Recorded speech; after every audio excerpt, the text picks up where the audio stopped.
Hello everyone, मैं प्रकाश कुमार सिंह आप सभी का स्वागत करता हूं क्लास 10th के इस वीडियो सीरीज में। तो आज का जो क्वेश्चन है वो है निरुद्योगीकरण से आप क्या समझते हैं।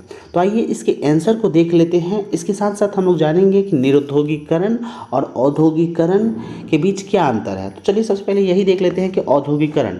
तो औद्योगिकरण के परिणाम स्वरूप उद्योगों का विकास हुआ, जिसके विपरीत निरुद्योगीकरण आने से क्या हुआ, जो छोटे मोटे जो उद्योग थे, कुटीर उद्योग थे, वो बंद होने लगे, जिसके कारण उन छोटे छोटे उद्योग यानी कि जो कुटीर उद्योग थे उसके मालिक को क्या बनना पड़ा, मजदूर बनना पड़ा।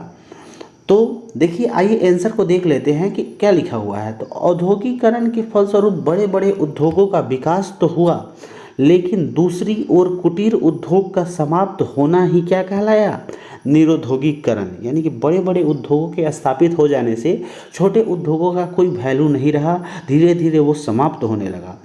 आगे देखते हैं क्या कारण था। तो देखिए, बड़े बड़े उद्योगों से कम मूल्य में वस्तुओं को बाजार में उपलब्ध नहीं करा पाने के कारण ही कुटीर उद्योग समाप्त हो रहा था।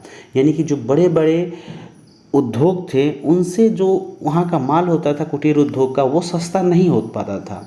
क्यों? क्योंकि मशीन से कम समय में ज़्यादा वस्तुएं बनती थी और उसमें कम खर्चा भी लगता था। लेकिन जो वस्तु इंसान मनुष्य खुद अपने हाथों से छोटे छोटे कुटीर उद्योग में बनाता था, वो ज़्यादा महंगा होता था और मार्केट में आते ही उसकी वैल्यू बढ़ जाती थी, जिसके कारण लोग सस्ते चीज़ों को खरीदना चाहते थे, महंगे चीज़ों को नहीं।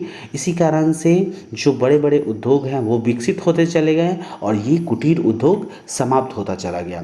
तो इसी दौर को, कुटीर उद्योग के समापन को ही निरुद्योगीकरण कहते हैं। तो आज का वीडियो बस यहीं तक रहेगा। नेक्स्ट